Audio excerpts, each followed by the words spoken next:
আমি তো শুধু জনগণ নিয়ে ভাবি না, আমি সৃষ্টিকুল নিয়ে ভাবি। হে আল্লাহ, মঙ্গল গ্রহে কি অবস্থা, এটা গবেষণা সেন্টার বসাইতে চাই পৃথিবীতে। হায় আল্লাহ, সৌরজগতের সূর্যর কি সমস্যা, কোথায় কি সমস্যা, এগুলি তো আল্লাহ সূর্যর কি মানে কতটুকু তাপ দেয় আমরা বিজ্ঞানী বানাইতে চাই। হ্যাঁ, বৃষ্টিকালে কি আমাদের এই জীববৈচিত্র্য, এই যে জলবায়ু পরিবর্তনে কি কি ক্ষতি হচ্ছে, এখানে কি কি করা যায়, এগুলি নিয়ে ভাবি। বিশ্ব, হায় আল্লাহ, ওই সমুদ্রের এই বড় মাছ থেকে শুরু করে হায় আল্লাহ গর্তের পিপিলিকা পর্যন্ত যেন সুখে শান্তিতে থাকে সারা পৃথিবীতে, not only Bangladesh but also all over the world. এবং হিরো আলমের অত্যাচার, যে এই যে কিস দেয়, একটা চুমো দেয়, হায় আল্লাহ সে একদিনে যে কত চুমো দেয়, হায় আল্লাহ আকাশের তারা যত, হায় আল্লাহ হিরো আলমের চুমা তার চেয়েও তত, তারও বেশি।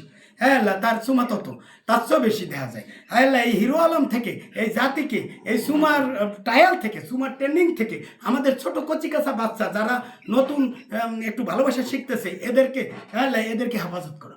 হায় আল্লাহ, এদেশে হ্যাঁ ভোট না ভোট, আমি এখন কোনো ভোটে নাই, আমি হ্যাঁ ভোটেও নাই না ভোটেও নাই, আমি এখন গবেষণায় আছি, মোরাকাবায় বসে।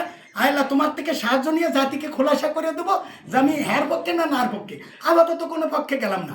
হে আল্লাহ, আল্লাহ, বিসিএসপি যদি খালি নিবন্ধনটা থাকতো, নির্বাচন করতে, তাহলে তো তুমি আমাদের আলিমুল খবর তুমি জানো, বিসিএসপি সরকার গঠন করে ফেলতো।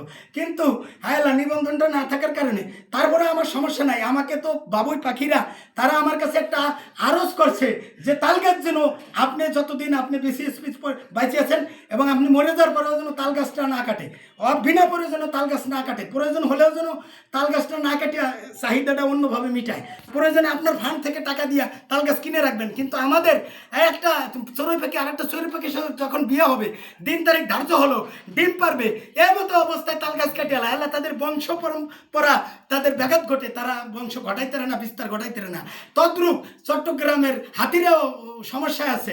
হায় আল্লাহ, এরকমভাবে সাগরের কচ্ছপেরা আমার কাছে কলমের ভাষায় বলে তাদের ডিম পাড়ার আবাসস্থলগুলি খুব ঝুঁকিপূর্ণ, এখানে যাইয়া এই বিভিন্ন লোকেরা যাইয়া তারা ডিম পাড়তে যায়, তারা বংশ বিস্তার করতে যায়, লজ্জায় তারা আবার সাগরে ডুব দেয়। তারা বলে যে এখানে যারা স্বামী স্ত্রী তারা আসলে তো ভালো ডিম পারুক, কিন্তু যারা স্বামী স্ত্রীর বাইরে এসে ডিম পাড়তে চায়, এদের ডিম পাড়া দেখে আমাদের ডিম পাড়া বন্ধ হয়ে যায়। হাল্লাই, এই বেহায়াপনা থেকে, হিরো আলমের বেহা